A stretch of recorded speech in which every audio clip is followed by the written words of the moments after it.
because I remember sitting down with a buddy of mine, and we were just having an old carvery lunch. I think it was a Sunday or a Saturday or something. It was a Saturday, and we had Lovely. just finished work. We were like sitting down in this lovely restaurant, just having a bit of dinner. And I said, you know what we should do? We should run 100 miles. Because we had just heard about ultramarathon running. I think it was a Joe Rogan. Conversations over carvery, like this is it. Like it's all beef Wellington there. You know what I mean? Past the horseradish there, and we should enter a 100-mile race. Hello and welcome back to another episode of Finnterviews. I'm your host Conor Finn, and this is a show where I get to chat to the most Finteresting people I know. This week, I was delighted to welcome on ultramarathon runner and mental health and wellbeing speaker. It was, of course, the wonderful Conor O'Keeffe. We chat about Conor's journey into athletics, from schoolboy rugby to competitive Thai boxing, the personal struggles he dealt with in the sporting world, and how ultramarathon running gave him a new lease of life, and the impact his emotional story has had on so many across the world.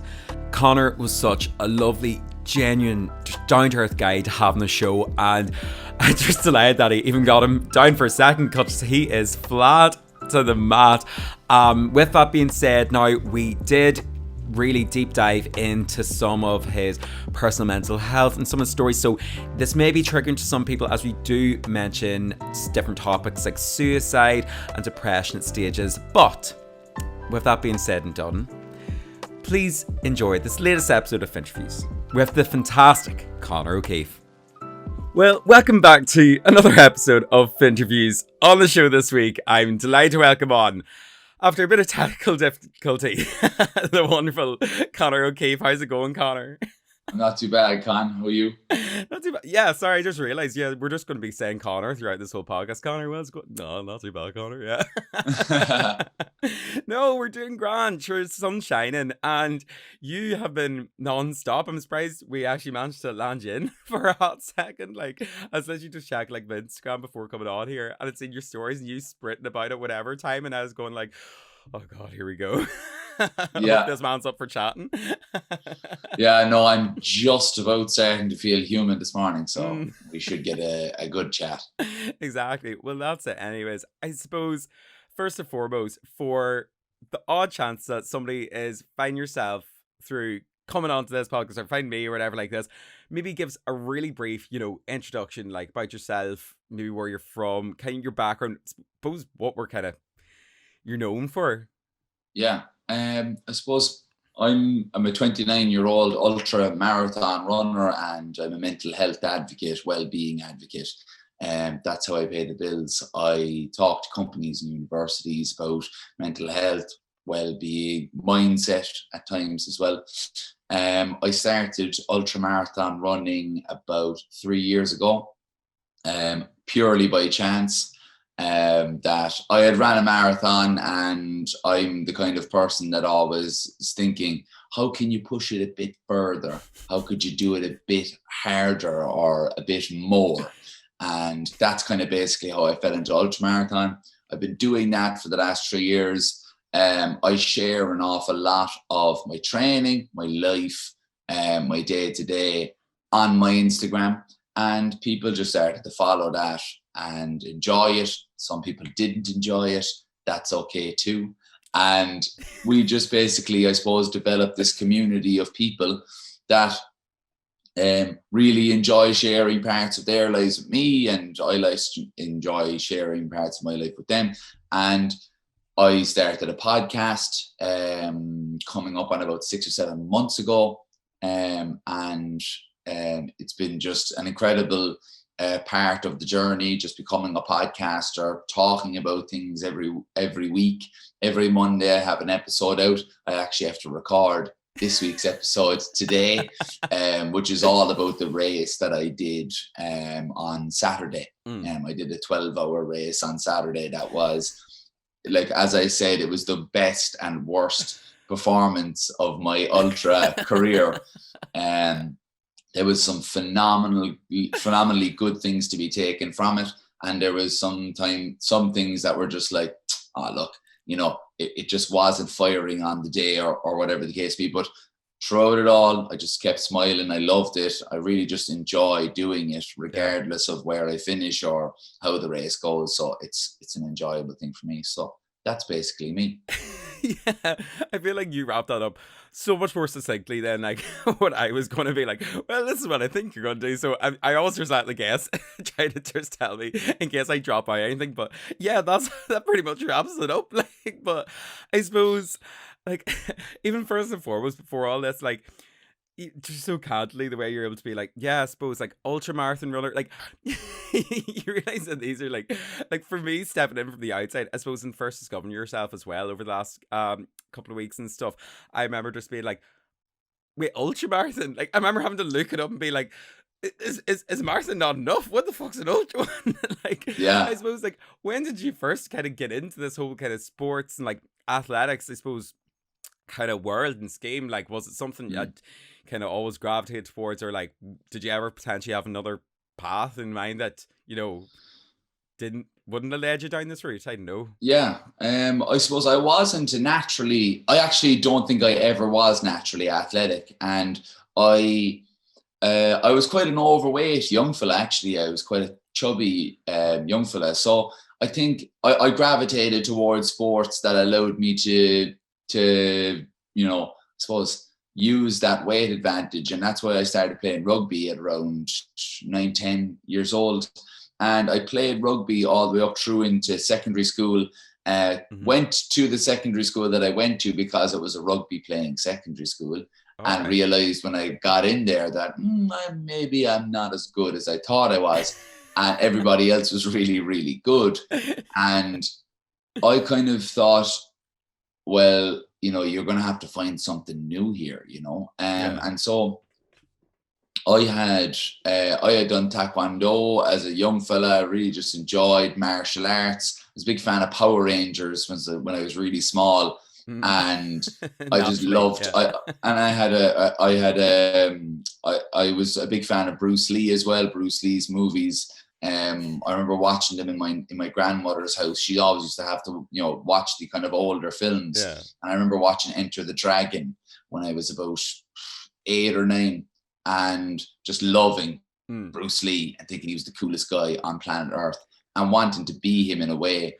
And I wanted to kind of be like him. And when I realized that rugby was kind of going on a downward turn, I said, do you know what I'll do? I'll start boxing. And I started just boxing in a boxing club on the north side of the city.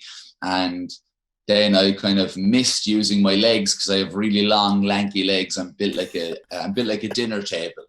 I'm like, my arms are like as long as my legs. I'm like an orangutan.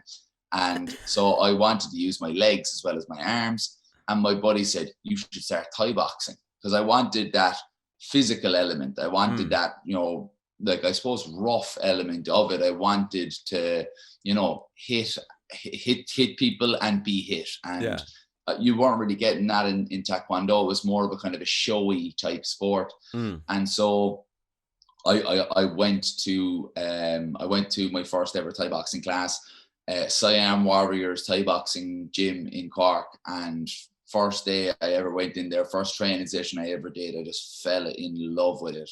And from that day, which was probably, I just turned 17 until like my early 20s, 23, 24, it was my entire life. I just loved it. I made it my identity.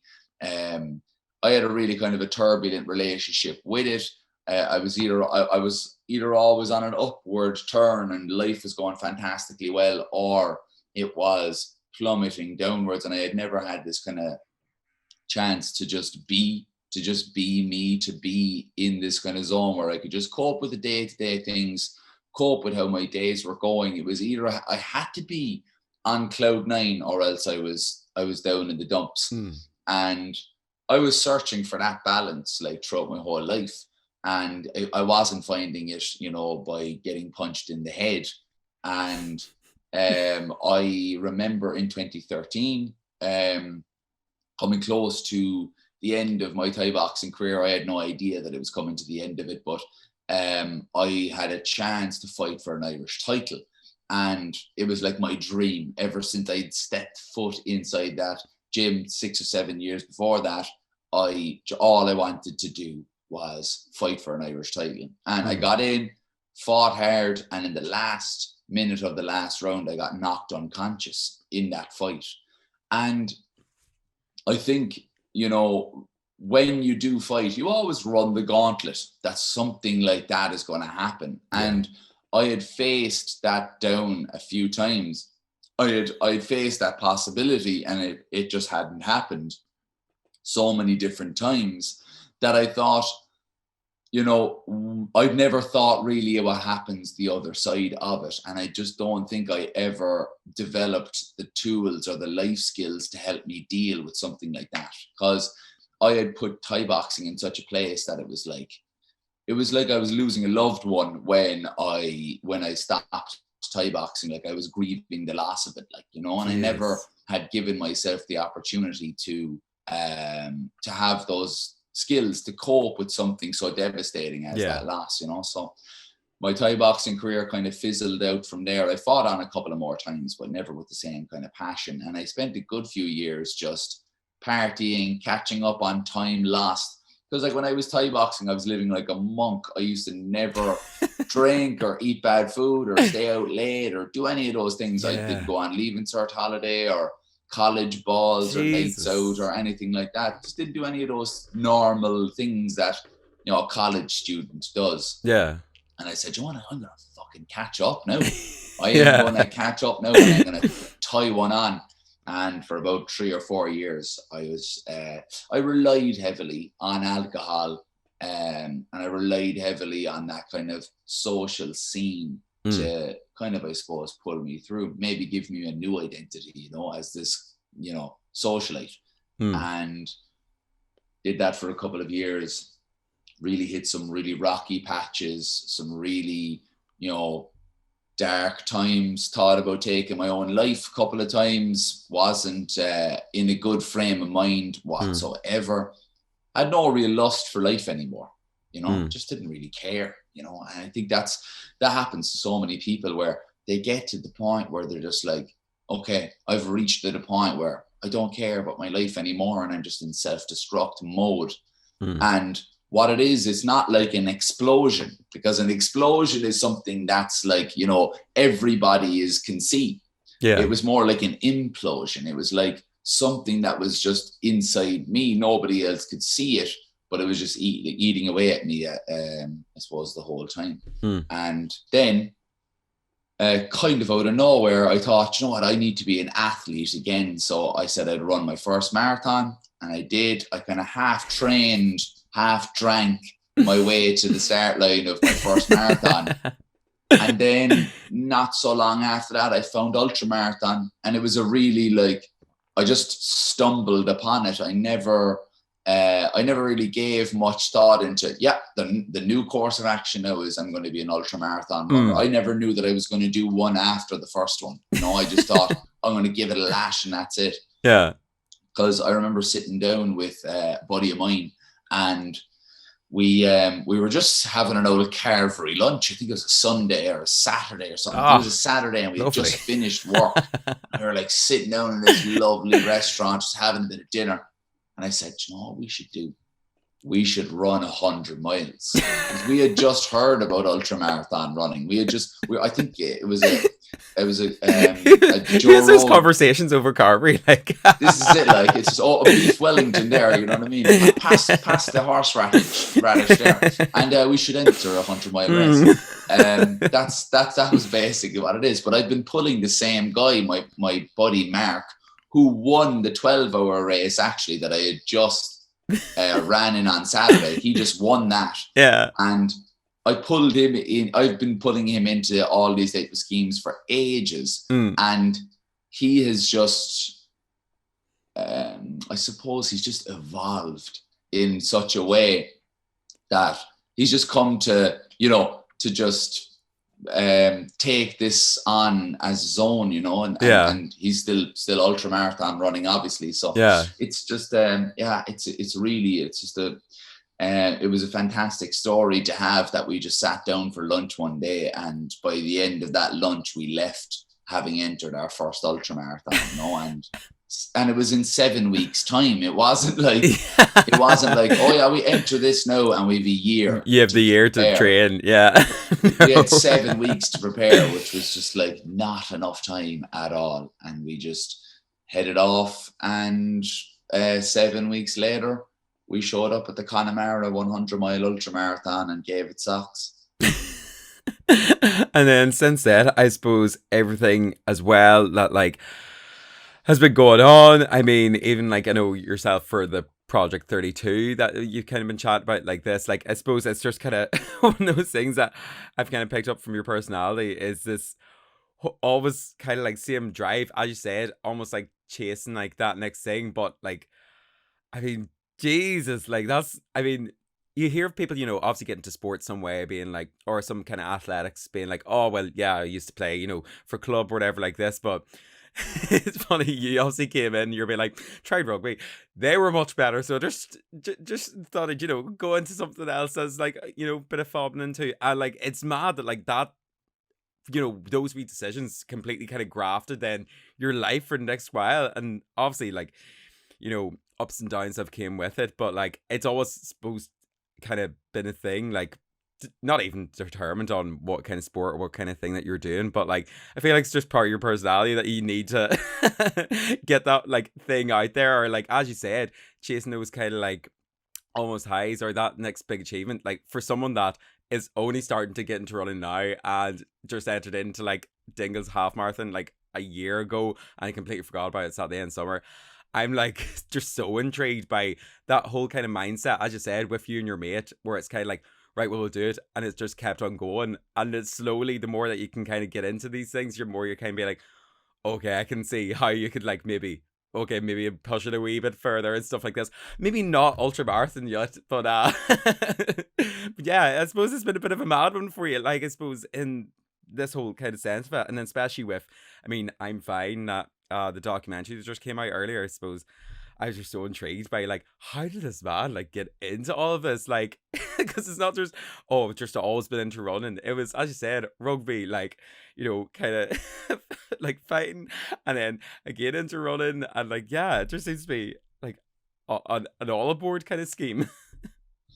Yeah, I suppose it's just kind of I've always tried to have something to keep me entertained, and it's changed form so many times throughout the years. I think ultramarathon was something that I never expected, you know. It was never something that I had planned to do, so it just kind of came out of nowhere, really, like, you know. Yeah, and I suppose like you're kind of mentioned there about, you know, a lot of the stuff that you'd be, you know, publishing online, and a lot of the things that you're chatting, and again chatting with me kind of today about it, would be about, you know, well-being, and, you know, just letting people know, obviously there's been some highs, some lows, whatever like this, but was there anyone that kind of, or anything that particularly influenced you to kind of go down, I suppose, this route of being like, you know, sharing that story and thinking that it would help other one? Or was it, as you kind of said, where it kind of went up online, obviously, with with yourself being, you know, so much having things on the go so much, did people just kind of like relate to it in the fact where it was like somebody had, you know, maybe people just related to the facts, like, man, I've seen kind of similar kind of thing in that, where, you know, you're chasing after that next kind of, you know, big break, or you're trying to just find what's your next goal? Yeah, to be honest with you, I don't even think it was like I was chasing my next goal or doing to try and find the next thing. Yeah. What I was always searching for throughout everything was peace within my own mind, and maybe a sense of belonging in my own mind as well, you know. Like whether it was rugby or Thai boxing or ultramarathon, I was always seeking the same things, because what these things are usually wants and needs that we've been ingrained in ourselves since we were children. You know what I mean? That we wanted to belong, to be part of something, and maybe that we wanted to be good at something as well. But what happened in ultramarathon running was I had kind of come to the point where, like, after my first ultra, my first 100 miler, I had come to I had come to probably one of the darkest times of my life after finishing the first ultramarathon running, ultramarathon.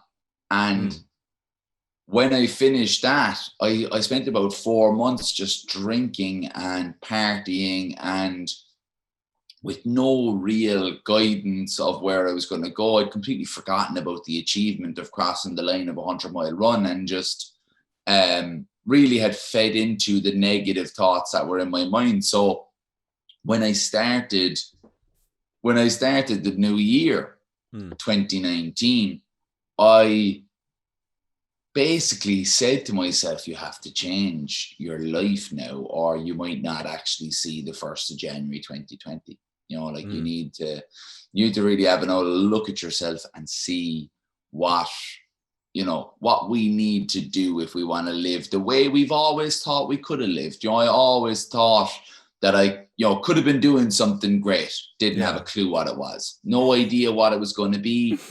I just always thought I was going to be able to do something, that was going to bring me a lot of peace, and that was going to bring me a lot of contentment within my own life. And I just hadn't found it yet. I thought I had found it with Thai boxing, but I had no peace in Thai boxing. It was constantly self-doubt. It was constant struggle with internal demons. But in ultramarathon running, when I had that time by myself, and where I was running for long periods of time in training, I remember one morning in the middle of February of 2019, and it was really, really cold morning, and I had my headphones, just put my headphones in to start this 30-kilometer run, and about 300 meters in, they died. And I was kind of facing down the barrel of a 30. I had never given myself that opportunity before. And it was just different. It was different to any other time that I had given myself a time to think. I'd never really given myself that type of introspection. I'd never, thought about my past in certain ways. Forgave myself for things, for mistakes and decisions that I had made. Realized that I always had the best of intentions at hand. Also forgave myself for certain failures that I had, whether it was in the sporting sphere, relationships, moving to different countries, all of these different things that I had done to try and discover who I was, and that I had failed at, or had caused myself more mental strain by doing. I had to kind of say, we had the best intentions in mind. And the more I started to forgive myself about things that had happened in the past, and the more compassion I had showed myself, the better I was able to cope with everyday life. And then I noticed that it would just affect how, smaller disruptions in my life would just get smaller and wouldn't even register on the scale. I was just less annoyed at things. I was less, I struggled less with everyday life, just because I was more assured of maybe who I was, and that I was actually able to build these tools to cope with things that were going to happen, and also cope with a lot of stuff that we make up ourselves in our own heads. We make up our own self-doubts and our own self-intrusions every day, and we overthink things. We get anxious about things. All of these things are coming from us. It's not necessarily the outside world that are bringing these things into our minds. It can most of the time be ourselves. And I've just realized that I am in control of that. I am in control of my mind. If it does start to do these things, I've better equipped, I've better tools now. And that's what ultramarathon has become for me, more a physical representation of my mind, of my mindset, of my life. I love it. And it doesn't matter if the race goes well or not, I'll still love it, because I'm still out there moving and living and alive, and I feel alive doing them. And it's nothing to do with the place that I get in the race. It's just about getting out there and just me versus me, And a lot of people say that it's just me versus me, but yeah, a lot of people can attach external achievement to that. And I just think that, you know, if it's me versus me, then that's you know, that's going to get the best out of me anyway, you know, because I'm the only person who's going to be able to drive me like I do. So the journey and sharing that with people has kind of been just, I suppose, has been natural, because I just was talking quite openly on my Instagram, making quite light-hearted, you know, really a light-hearted approach, light-hearted jokes about, you know, my ultramarathon running and about how tough it is and hard it is and how it's given me this clarity and how I've been able to move through mental health struggles that hopefully it's kind of going to spark in some people to go, you know what, I need to think about my own life, and I need to think about my own values and about my own direction that I want to go in. And that's why I shared it, really was, I felt like by sharing it, it was bringing me peace, and maybe that it, you know, it might bring other people peace that are listening as well. Yeah. I mean, like, even like you talking about it there now or whatever like this, like, again, I'm sure you're probably like sick to the point where, like, you know, people got kind of asking the same questions about it, but like, it was even you just kind of explain there all about that. Like, I think you do it in such a way as well that kind of takes a stigma out of it, or it takes that kind, you know, pressure, I suppose, when like people, you know, often, you know, will say about, oh, shall we have a bit of a chat, or shall we have a bit of, you know, a bit of a look, you know, see what's happening there. I feel like you're just really eloquent at putting it into like, well, this is what I was feeling, honestly, this is kind of what way it worked around. And so much so that I suppose that's probably where a bit of relatability in that sense, where again, you just kind of are fantastic at breaking it down into something really succinct and kind of be like, well, this is a crack with it. And this is like simplifying it, I think, is probably the best terms. You managed to simplify all these things that I suppose a lot of time can be, you know, become built up in everybody else, or, you know, see big things or bigger pictures or whatever like this. And they're going, oh God, you know, there's so many other perspectives, or there's so many other attributes to these different things. And I suppose that's probably one of the reasons that I really was like, you know, even when I was kind of saying there on your own Instagram or saying stuff like this as well, and with the kind of documentary as well, as being like, you're just yourself, I just kind of found a real relatability in the sense that you were able to break it down so quickly and so succinctly. But I mean, with that being said and done now, obviously this has been such a big part of your life for the last while, you know, chatting about, you know, your life and everything about it. But I'm kind of interested as well, like, before, I suppose, this life is, you know, in, you know, really mental health advocacy and, I suppose, athletics, like, was there ever kind of any character building jobs I know that you maybe had growing up that maybe informed this personality, this kind of person that you are today? I always kind of find it interesting, you know, wherever people have ended up today, I feel like everybody goes through the same wee loops and kind of boundaries through usually part-time jobs. But I don't know if you've had many kind of like, because as you said, I mean, you're a speaker now, but like before this, have there been any things, I suppose, informed the kind of, you know, grounded personality man that you are today? I think, like, I sold cars for about 5 years, and I think what that taught me out of that time was that everything in life is sales, really, like everything, because you're always selling yourself in some sort of a way. So I suppose, yeah, I'm selling myself to people that are looking to hire me to talk. You know, I'm using that every day, you know, and I suppose, I mean, you use it with everyone as well, without you even knowing, or without you purposely selling anything. When you're talking to somebody, it's like you're selling them the idea of something. You're selling them the idea of what you're talking about right then and there. So I really noticed that from my background in sales, I have had I suppose, an easier way of like building interpersonal relationships, because when you're trying to, if you are trying to sell something to somebody, or if somebody's trying to buy something from you, that's the thing. It's if somebody's trying to buy something from you, not necessarily you're trying to sell something to them. Because if somebody's walked into a car garage and they're looking around at cars, they're looking to buy a car. It might not be that day, but it could be, a year from now or whatever, but you just want to make it that day. You just want to make it that day. So you want to basically make them act upon their own idea. Yeah. So it's their own idea to do it. You just want to make them act upon it, and maybe give them that little push.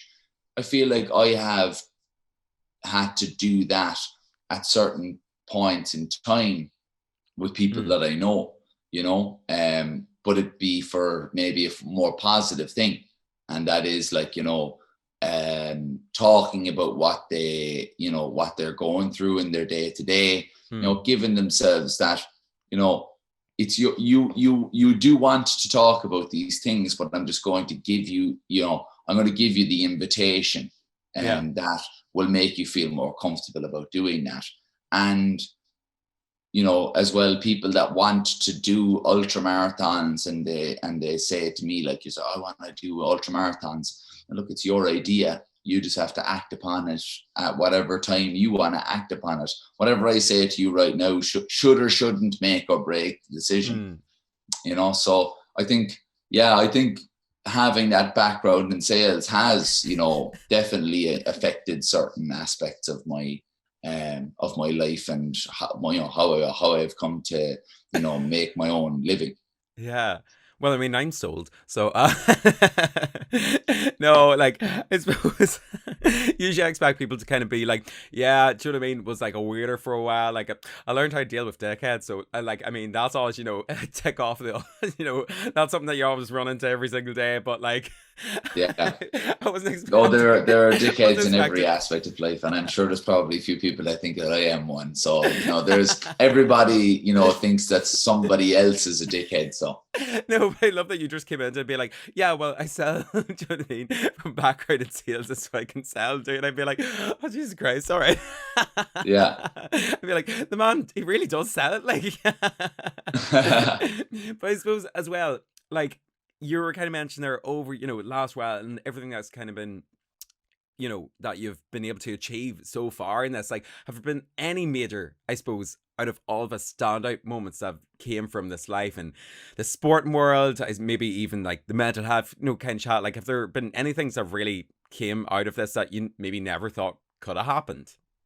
Oh, everything, really, every single next question. thing. Yeah, no, but Yeah, I never thought anything at all was going to come out of this. I thought that there was something in me, as I said earlier on, that was wanting to get out, and I knew that there was something in me that could maybe just look at the world in a way that maybe not many people have, and maybe people have, but I just feel like I just let that person out, and then all of this stuff came along with it, and it's just up to me, I suppose, to keep it, Yeah, there hasn't been any one kind of situation. I suppose it's everything from this show kind of been really, like, well, I mean, it started with a carvery, and I mean, they're I didn't think anything was going to come from it. I really didn't. I didn't think anything was going to come for it, even when people started following the page and things like that.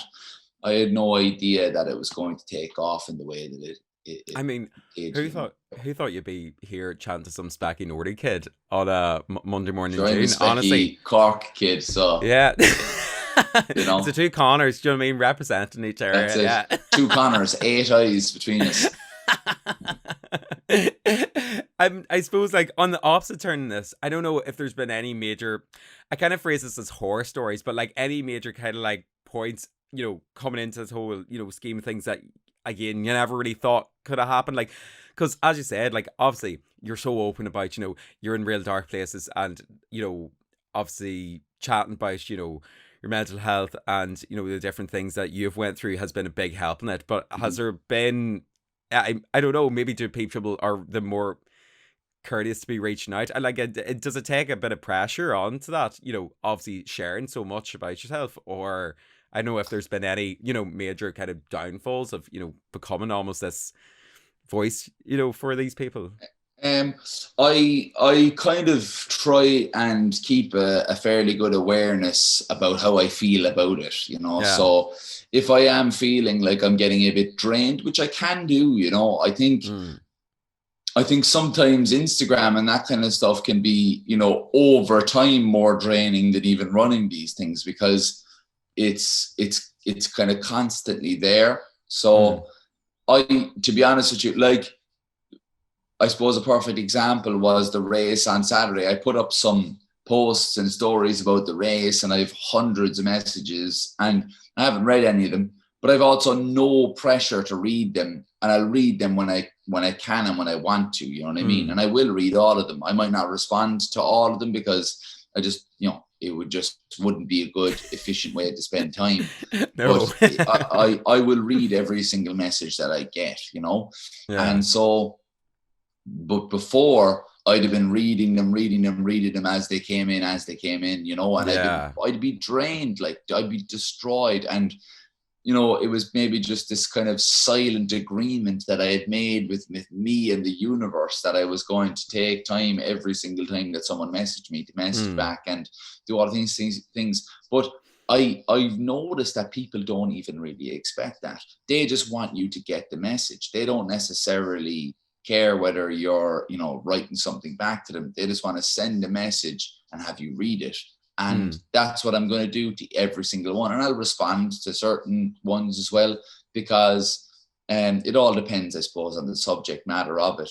But I know myself, if I need to take more of a break or I need to take more of a backseat, you know, to the social media sphere. And I think that's something that everybody could, no matter what, if there's, you know, 1,000 people following you or, you know, 10 people following you, like sometimes it's just best to just kind of, you know, disconnect from that area of life, because I think social media lends itself to, you know, creating anxiety and overthinking within all of us. So it's always a good thing to keep, you know, to be mindful of, is your relationship with it, you know. And I suppose, like, I mean, as well as this, I'm just so conscious of that I've just been, you know, keeping you chatting for so long, whatever, like this. So maybe I'll come to a close here and kind of just ask, I suppose, out of everything that's been going on between ultramarathons, between just everything, I suppose, like, what does the kind of future hold for yourself, Conor? Like, are there any big goals that I suppose you haven't achieved that you want to achieve? Because to me, it sounds like you've ticked off quite the bucket list, like. Kind of broke up there a bit. Sorry, you're saying to you, it seems. So, yeah. So have there been any, I suppose, like, are there any major goals that you know, like, are still look to achieve yet? Or, I mean, I'll say it seems like you've ticked off quite the bucket list already. Like, I suppose, what's the kind of future hold for yourself, Conor? Just to continue living in the way that I'm living, really, in a general way, you know, just never get back to that point where I don't want to be here anymore. You know, because I like being here, I like living, and I like, when I was racing, even on Saturday, I was getting a bit emotional towards the end. All of these physically, you know, all of these things that pull something from us in the physical, they also affect us on the emotional and the mental levels as well. So started getting teary-eyed, like late into the race in the night time, and just basically thinking about how flipping delighted I was to just still be alive, you know. So to continue in that vein is definitely the biggest concern, I suppose, of mine, or the biggest goal of mine, is to stay living the life that I want to live. So, you know, I want to become a mountain leader. So I want to qualify as a mountain leader. I want to win the Kerryway Ultramarathon this September. I want to complete Project 32. Which I will hopefully do this year, with the 32 marathons in 32 days, 32 counties with 32 pounds on my back. I want to, you know, to do that for sure. But in the main, in the general sense of things, I just want to continue on the road that I'm on, I have a girlfriend that I live with in Wicklow. I want to, share the rest of that time with her. I want, her life to enter my life as well, and for me to be proud of the things that she is doing as I am every day, and I suppose share a life together. That's the main kind of goal of this whole thing in life, really, isn't it? It's just, have us kind of more meaningful and purposeful time as we possibly can while we're here. Yeah, I suppose, again, I love that sometimes they like ask these questions to us. I just expect, something else, or they'll be like, oh, well, I really, want to do this or something like that. But like, again, I just, I fucking love your answers. I suppose you just kind of break down and be like, man, I just want to be happy. Do you know what I mean? And I just be like, yeah, you know what you mean? Yeah, that's what we all want at the end of the day, isn't it? Really, is just to be living a life that we like living, that we like getting up to in the morning. And if we do some cool shit in the meantime and we win some races and we do all that kind of stuff, that's great. But at the other end, stuff, whatever, that's it. Just try your hand at as many things as possible. I said this to a group that I was speaking with yesterday. It was very strange. I had a very stacked weekend after that 12-hour race. The next day I was talking to the Goshka Awards, and I was talking to the guys, and one of the questions was, how do you find your thing? How do you, like, you found Ultramarathon, how do you find your thing? I said, try your hand at as many things as you possibly can and fail at as many things as you possibly can. And one of the times when you fail, it'll still feel really good. Then you know that you found your thing, or you found something that you can have. And your thing might be your thing now and might not be your thing in 5 years' time or even a year's time. And we can move on to something else. And that's it, the variety. You know what I mean? As long as you stay in the same kind of mental headspace, you're happy out, going, doing what you want to do, and you're not looking in the rear view all the time. Yeah. Then you're flying it. Then you're winning. I suppose absolutely winning. Well, sir, honestly, it's been an absolute pleasure. I kind of say this to everybody that comes on the show. I started this just for a bit of crack over, lockdown, whatever. Just, I'll just message some people, see who gets back. So honestly, anybody that does, take the time to actually get back to me and be like, yeah, fuck it, I'll chat to this weekend on the internet, I'm like, happy days. So honestly, it's been an absolute pleasure. And yeah, thanks so much for coming on to the show. And yeah, I suppose if people are looking to still follow, maybe the chat further and, see all the stuff that you're doing, where can they find everything Conor O'Keeffe? Yeah, the Instagram is the HQ of the whole thing. So C O'Keeffe, COKEEFFE. And there's the link then to my Patreon, which I write articles on from time to time. I have meetups with my Patreons as well. So that people that are patrons of mine, I'll have one this weekend. I get together once a month somewhere around the country. We have a bit of a coffee morning. We go for a bit of a walk, or sometimes we go for a dip in the ocean or whatever, and just kind of get us all together and have a community vibe. And my podcast is also linked in on my Instagram as well, so you can get everything from the Instagram at C O'Keeffe. Fantastic. Well, sir, honestly, you've had a stacked out weekend, and even we finally got here through the morning after a bit of technical difficulty, so I'll let you away now, and because I'm sure there's no fucking rest for you, Jesus Christ, like I'm sure you're running on straight after this. But honestly, it's been a pleasure, and yeah, I just wish you the best of everything. It's it's been fantastic. Thanks very much, Conor. Cheers. All right, sir, have a good one. See you later. Bye. You too, brother. Thank you so much for tuning into another episode of Finnterviews. If you enjoyed this episode or any other episode of the series, do remember to give us a like, share, subscribe, comment, 5-star rating on whatever listening platform you're on. It honestly does help the podcast grow, and hopefully, keeps me going, keeps a bit of a drive on my back as well. If you want to find out where the next podcast coming to, or again, I'll be putting stuff out in socials, asking people to get involved in different situations, you can get in contact and keep up to date with everything Finnterviews all across all socials. I'm basically everywhere at this moment, but just type in Finnterviews podcast and you'll find me somewhere there. Probably Instagram's the best one for that. But yeah, do keep in touch. And until next time, thanks again for tuning in, and I'll chat to you later. Bye.